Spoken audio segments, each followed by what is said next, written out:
एक नॉर्मल सा घर जिसमें रहता है एक नॉर्मल सा 3 सदस्यों वाला परिवार, माँ, बेटा और बेटी। एक नॉर्मल सी रात, तीनों एक साथ खाना खाते हैं, तीनों साथ सोने भी जाते हैं। लेकिन अगली सुबह नॉर्मल नहीं होती, क्योंकि इन 3 सदस्यों वाले परिवार में एक मरा, एक अधमरा और तीसरा गायब होता है। नमस्कार, हम हैं अनीशा सिंह आनंद। आप देख रहे हैं क्राइम टेल्स का एक नया एपिसोड हमारे यूट्यूब चैनल क्रेडेंस स्टूडियो पर। हर बार की तरह हम आज भी कहानी सुनाने से पहले आपको रिक्वेस्ट करेंगे कि प्लीज़ आप हमारे यूट्यूब चैनल को सब्सक्राइब कीजिए, हमारा कंटेंट जितना ज़्यादा हो सकता है शेयर कीजिए, लाइक कीजिए और अपने वैल्यूएबल कमेंट्स भी हमें दीजिए। आपके कमेंट्स की, आपके सपोर्ट की हमें बहुत बहुत ज़रूरत है। तो बढ़ते हैं आज की कहानी की तरफ। आज की कहानी सुनाते समय हम कोई नाम नहीं लेंगे, क्योंकि ये केस अब भी कोर्ट में चल रहा है। लेकिन इस केस के जितने भी इंफॉर्मेशन हैं, फैक्ट हैं, वो न्यूज़ रिपोर्ट्स और मीडिया पर आई हुई खबरों के ऊपर बेस्ड है। ये कहानी है बैंगलोर के एक छोटे से परिवार की। काफ़ी मॉडेस्ट परिवार है। इसमें एक माँ है 55 साल की, उनके 2 बच्चे हैं, एक 33 साल की बेटी है, एक 30 साल का बेटा है। तो पहले तो इस परिवार में आर्थिक परेशानियां काफ़ी थीं। माँ बहुत मुश्किल से डोमेस्टिक हेल्प का काम करके अपने बच्चों का पालन पोषण कर रही थी। लेकिन फिर भी उन्होंने बहुत अच्छी परवरिश दी अपने दोनों ही बच्चों को, और दोनों ही बच्चे इंजीनियर्स बन के बहुत अच्छी कंपनियों में काम कर रहे थे। तो इस परिवार में जो बड़ी बेटी होती है वो 33 साल की होती है और उसकी नौकरी एक बहुत अच्छी कंपनी में लग गई थी। तो जैसे जैसे परिवार में आमदनी बढ़ी तो इनका लिविंग स्टैंडर्ड भी बेहतर होने लगा। तो इनकी जो बेटी होती है, इनको एक वर्क ट्रिप के लिए हैदराबाद जाना होता है। तो ये अपने माँ को और भाई को कहती हैं कि आप दोनों भी हमारे साथ चलिए हैदराबाद। तो माँ और भाई दोनों अग्री भी कर जाते हैं। तो एज़ पर प्लान इनकी अगले दिन की हैदराबाद की टिकट थी। अगले दिन की सवेरे सवेरे की फ़्लाइट इन्हें हैदराबाद के लिए लेनी थी। रात में परिवार एक साथ खाना पीना खाता है और एज़ पर रूटीन वो लोग अपनी अपनी जगह पर चले जाते हैं सोने के लिए। अब घर का थोड़ा स्ट्रक्चर समझा देते हैं। ये घर जो है बहुत बड़ा नहीं था, 2 कमरे का ही घर था। जो बेडरूम था उसमें माँ और बेटी दोनों साथ में सोती थीं और जो भाई था वो हॉल में सोया करता था। अब रात को ये लोग 9:30 बजे 10 बजे रात तक सो जाते हैं। अब भाई की नींद सवेरे 4 बजे खुलती है, क्योंकि उसे आवाज़ आ रही होती है अलमारी के खोलने की। आप समझ रहे होंगे ये वो अलमारी होगी जो हमारे घरों में पुराने समय में वो लोहे की अलमारी होती है ना, जिसको खोलने के वक्त बहुत ही आवाज़ आती है। ये वो अलमारी थी। तो इस अलमारी के खुलने की आवाज़ से ये बंदा उठता है और इसकी नज़र जाती है कि उसकी बड़ी बहन अलमारी खोल के उसमें से कुछ निकाल रही होती है। उसको आवाज़ देता है कि तुम क्या कर रही हो, और वो अचानक उसकी तरफ मुड़ती है। उसके हाथ में एक चाकू होता है और उस चाकू से अपने भाई के ऊपर वार करने लग जाती है। उसके भाई को समझ में नहीं आता कि ये अचानक से दीदी को क्या हो गया। वो अपने आप को बचाने की कोशिश करता है और पूछता है, दीदी तुम ये क्या कर रही हो, क्यों मार रही हो मुझे। लेकिन वो चाकू से वार करते करते कह रही होती है अपने भाई को कि मुझ पर बहुत बड़ा लोन है मेरे भाई, और अगर मैंने तुम्हें नहीं मारा तो वो लोन वाले तुम्हारा जीना हराम कर देंगे। उसका भाई किसी तरीके से अपने आप को बचाने की कोशिश करता है, और ये सब हो ही रहा होता है कि वो अपने बहन से, उसमें इतनी हिम्मत होती है कि वो अपनी बहन से फिर भी सवाल पूछ रहा होता है। वो अपनी बहन से पूछता है, माँ कहाँ है, माँ कहाँ है, माँ को बुलाओ। और वो बोलती है, माँ को तो मैंने मार डाला।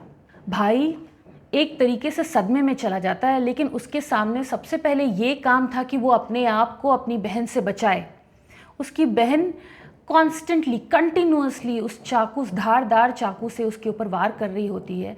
उसके भाई के गले पर एक बहुत ही डीप लीथल वुंड भी हो जाता है, और उसके बाद वो किसी तरीके से स्ट्रगल करता है, अपनी बहन को वहाँ से धक्का देता है और उसकी आंखें बंद हो जाती हैं। उसकी बहन को ऐसा लगता है कि उसका भाई भी मर गया, और वो उस घर से जो सामान उसके हाथ में मिलता है वो लेकर के चली जाती है। लेकिन भाई में अभी सांसें बाकी थी। भाई किसी तरीके से खुद को रेंग कर बाहर पहुंचता है और घर के बाहर वो अपने पड़ोसियों को आवाज़ लगाने लग जाता है ताकि कोई तो आए और उसकी मदद करे। एक दो पड़ोसी उठकर, सवेरे का समय होता है तो बहुत कम लोग जागे होते हैं उस समय, और एक दो पड़ोसी उठकर इसके पास आते हैं, इसकी आवाज़ सुन कर के इसकी हेल्प करते हैं एंड इसे हॉस्पिटल पहुंचाया जाता है। हॉस्पिटल पहुंचते पहुंचते ये कम्प्लीटली अनकॉन्शियस हो जाता है। फिर जब इसको होश आता है, पुलिस उससे पूछताछ करती है, तो सबसे पहले वो पुलिस से पूछता है कि मेरी माँ कहाँ है, मेरी माँ कैसी है, और पुलिस बताती है कि तुम्हारी माँ नहीं रही। इस पर वो लड़का बिलख बिलख कर रोने लग जाता है और बताता है कि मेरी बहन ने ही मेरा ये हाल किया है और मेरी बहन ने ही मेरी माँ की हत्या भी की है। उसके इस स्टेटमेंट पर पुलिस हरकत में आती है। तब तक पुलिस ने घर में छानबीन भी की होती है, लेकिन उस समय उनका ध्यान नहीं जाता कि क्या हुआ होगा, क्योंकि उनके सामने कोई भी साक्ष्य मौजूद नहीं होता है। लेकिन इसके स्टेटमेंट के आधार पर पुलिस इन्वेस्टिगेशन की शुरुआत करती है और घर के आसपास के सीसीटीवी खंगालना शुरू करती है। जिस समय ये वाकया हुआ होगा, यानी कि सवेरे 4 साढ़े 4 के आसपास घर के आसपास का सीसीटीवी पुलिस खंगालना शुरू करती है, तो वो एक्चुअली देखती है कि इस लड़के की जो बड़ी बहन है वो उस घर से निकलकर एक गली के कॉर्नर पर आती है, और उस गली के कॉर्नर पर उससे मिलने के लिए एक लड़का आता है एक बाइक पर। उस लड़के ने कम्प्लीटली अपना चेहरा ढक रखा होता है हेलमेट से। वो उस लड़के के साथ उसके बाइक पर बैठती है और कहीं निकल जाती है।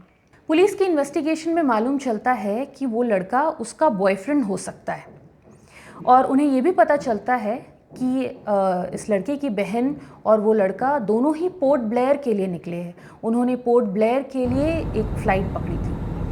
फ़्लाइट को ट्रैक करके, फ़्लाइट के पैसेंजर्स को ट्रैक करके और वहाँ पोर्ट ब्लेयर में उनके मूवमेंट को ट्रैक करके पुलिस को पता चलता है कि दोनों ने ही एक होटल में चेक इन किया है। अब बेंगलुरु पुलिस पोर्ट ब्लेयर की पुलिस के साथ कोऑर्डिनेट करती है और उन दोनों को ही वहाँ होटल से अरेस्ट किया जाता है। अरेस्ट करके जब उन दोनों को वापस बैंगलोर लाया जाता है, तो लड़की बिल्कुल पागलों की तरह बिहेव करती है। वो अपना सर दीवार के ऊपर पटक पटक के अपने आप को पनिश करने की कोशिश कर रही होती है।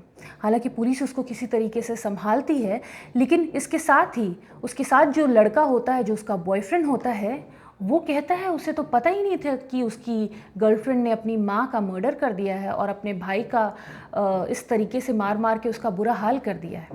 वो कहता है उसका प्लान तो सिर्फ भागने का था। तो ये मर्डर और इस मर्डर के पीछे का क्या कारण है वो उसे पता नहीं। इस बात पर हालांकि पुलिस को विश्वास करना बहुत ही मुश्किल था, तो उन्होंने सोचा कि उन्हें उस लड़की से ही पूछताछ करनी चाहिए सारी सच्चाई जानने के लिए। पुलिस अब इस लड़की से पूछताछ शुरू करती है, लेकिन इससे बातचीत करके इन्हें ये महसूस होता है कि कहीं ना कहीं ये मानसिक रूप से बहुत स्वस्थ तो नहीं थी। किसी भी सवाल के जवाब में वो सिर्फ अपना सर दीवार पर पटकती थी। पुलिस की माने तो ना तो वो कई घंटों से सोई थी, ना ही वो जो उसने काम किया है उसके कारण वो रो रही थी। तो उसके अंदर क्या चल रहा था, पुलिस को इस बात का कोई अंदाज़ा नहीं था। साथ ही उसके पास से पुलिस को इंसोम्निया की दवाई भी मिली थी। अब इंसोम्निया वो बीमारी है जिसमें लोगों को नींद नहीं आती। तो कहीं ना कहीं ये लड़की अपने मेंटल हेल्थ के बेस्ट स्टेट में तो बिल्कुल भी नहीं थी। खैर, पुलिस इस लड़की को कॉन्फिडेंस में लेकर उससे बातचीत करना शुरू करती है, उसे थोड़ा नॉर्मलाइज करने की कोशिश करती है और उससे पूछती है कि आखिर क्या हुआ था। तो ये लड़की भी वही बात दोहराती है जो उसने अपने भाई को कहा था। बहुत लंबे समय तक आर्थिक परेशानी झेलने के बाद इस लड़की को, जो कि एक सॉफ्टवेयर इंजीनियर होती है, एक एमएनसी में नौकरी मिलती है। उसके कुछ समय के बाद उसके छोटे भाई को भी नौकरी मिल जाती है। तो ऐसे में परिवार की आर्थिक स्थिति में काफ़ी इम्प्रूवमेंट होता है। इसी ऑफिस में काम करने के दौरान उसकी मुलाकात उस लड़के से होती है जो आगे चल के इसका बॉयफ्रेंड बनता है। ये लड़की उस लड़की को इतना पसंद करने लग जाती है कि उसके भी थोड़े बहुत खर्चे उठाने लग जाती है। और इस बीच ऐसा होता है कि किन्हीं कारणों से उस लड़के की नौकरी चली जाती है, लेकिन फिर भी ये लड़की इस बात का जिम्मा उठाती है कि वो अपने बॉयफ्रेंड के खर्चे उठाती रहेगी। अपने परिवार के खर्चे भी इसको उठाने हैं, बॉयफ्रेंड के खर्चे भी उठाने हैं, और लाइफस्टाइल में कोई कमी भी नहीं करनी है। तो ये लड़की ओवरबर्डन होती चली गई। ऐसे में एक और दुर्घटना इसके साथ घट गई। इसकी भी नौकरी किसी कारणवश चली जाती है। लेकिन इसने सोच लिया था कि किसी भी कारणों से ये अपने लाइफस्टाइल में अपने बॉयफ्रेंड के ऊपर खर्च करने वाले रुपयों में कोई कमी नहीं करेगी। खर्च तो बढ़ते ही चले जा रहे थे, लेकिन आमदनी का सोर्स कम हो गया था। तो ऐसे में इसने एक शॉर्टकट अपनाया, लोन। ये लोन ले लेकर अपनी ज़िंदगी जी रही थी, अपने परिवार वालों के खर्चे उठा रही थी, साथ में अपने बॉयफ्रेंड के भी खर्चे उठा रही थी। लेकिन जब रीपेमेंट की बारी आई तो इसके पास कोई साधन ही नहीं था वो लोन के पैसे रीपे करने का। लोन शार्क्स रिकवरी के लिए आए दिन उसे परेशान करते रहते थे, उसके घर पहुंच जाया करते थे। और अगर लड़की की माने तो उसका कहना था कि उसे डर था कि कहीं इस बारे में उसकी माँ और उसके भाई को ना पता चल जाए, और अगर पता चल जाता तो वो लोग बहुत परेशान होते। तो इसलिए उसने डिसाइड किया कि अपनी माँ को और अपने भाई को उस परेशानी से निजात दिलाने के लिए वो उनका खून कर देगी। इस बात में आपको कहीं से भी सच्चाई नज़र आती है? हमें भी नहीं नज़र आ रही थी, पुलिस को भी नहीं नज़र आ रही थी। इनफैक्ट उनके इन्वेस्टिगेशन में ये पता चला था कि इन दोनों का ही, इस लड़की का, उसके बॉयफ्रेंड का, पोर्ट ब्लेयर जाने का टिकट काफ़ी पहले से कटा हुआ था। ये सारी चीज़ें हो ना हो कहीं ना कहीं प्री मेडिटेटेड थी। उनकी एक थियोरी ये भी थी कि इस लड़की के रिश्ते के बारे में शायद उसकी माँ और उसके भाई को पता चल गया था और वो लोग इस बात के सख्त खिलाफ थे। इसलिए लड़की ने इस लड़के के साथ अपने रिश्ते को कायम रखने के लिए, मेंटेन करने के लिए अपनी माँ और अपने भाई को एलिमिनेट करने का ये प्लान बना लिया। और शायद इस पूरे प्लान में उसके बॉयफ्रेंड ने भी उसका पूरा साथ दिया। लेकिन वो लड़का अंत तक यही कहता रहा कि उसे इस बारे में बिल्कुल भी आइडिया नहीं था कि इस लड़की ने अपनी माँ की हत्या कर दी है और अपने छोटे भाई को भी बुरी तरीके से घायल करके उसके साथ भाग आई है। वो कहता अगर उसे पता रहता कि वो ये सब कुछ प्लान कर रही थी तो वो उसका साथ कभी नहीं देता।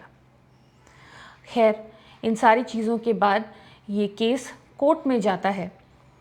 उस लड़के के परिवार वाले तो उस लड़के का साथ देने के लिए कोर्ट में आते हैं, लेकिन ये लड़की अकेली होती है, ना कोई अपना ना कोई वकील। अपनी किस्मत में अकेलापन तो इसने खुद ही लिख डाला था।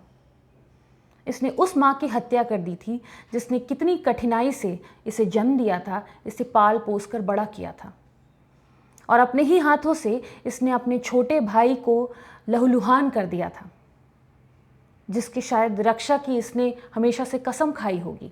इस केस के रिसर्च के दौरान एक बात हमारे जहन में आती है कि इसके छोटे भाई को क्या महसूस हो रहा होगा जब उसने वो मंज़र देखा होगा कि इसकी बड़ी बहन उसके सामने एक धारदार हथियार लेकर के खड़ी थी, उसे मारने के लिए, मारने को तैयार थी वो, और उसकी माँ जिसे तो पता भी नहीं चला होगा कि उसने कब आखिरी सांसें ली, और उसे मौत के घाट उतारने वाली कोई और नहीं, उसकी खुद की बेटी थी, जिसके अच्छी यादें लेकर वो रात में सोई होगी, ये प्लान्स लेकर कि वो सुबह उठेगी और अपने दोनों बच्चों के साथ हैदराबाद के लिए निकलेगी। सोचकर रोंगटे खड़े हो जाते हैं। एक इंसान के हंसते खेलते चेहरे के पीछे की असलियत क्या हो सकती है? एक नॉर्मल से दिखने वाले इंसान के पीछे की क्रूरता क्या हो सकती है? और एक इंसान के दिमाग की कॉम्प्लेक्सिटी की लेवल क्या हो सकती है? ये कहानी इस बात का एग्जाम्पल है। अगर आपके इर्द गिर्द भी ऐसी ही कोई बिज़ार या दिल दहला देने वाली कहानी हुई है तो हमारे साथ ज़रूर शेयर करें। और अगर आपको हमारा चैनल, हमारा कंटेंट पसंद है तो प्लीज़ लाइक करें और हमारे चैनल को सब्सक्राइब करें और अपने फ्रेंड्स और फैमिलीज़ में भी शेयर करें। अब हम आपसे विदा लेते हैं, अगले एपिसोड में मिलेंगे हम लोग नई कहानी के साथ। तब तक इंतज़ार कीजिए क्राइम टेल्स के अगले एपिसोड का और बने रहिए हमारे यूट्यूब चैनल क्रिडेंस स्टूडियो पर हमारे साथ। Thank you so much. जब प्यार हदें पार करता है तो जुनून बनता है, और जब जुनून हद पार करे तो अपराध पनपता है। फ्लैट नंबर 704 की कहानी है ऐसे ही अपराध की कहानी। क्या हुआ फ्लैट नंबर 704 में, जानने के लिए जुड़िए हमारे साथ क्राइम टेल्स में, सिर्फ हमारे यूट्यूब चैनल क्रिडेंस स्टूडियो पर।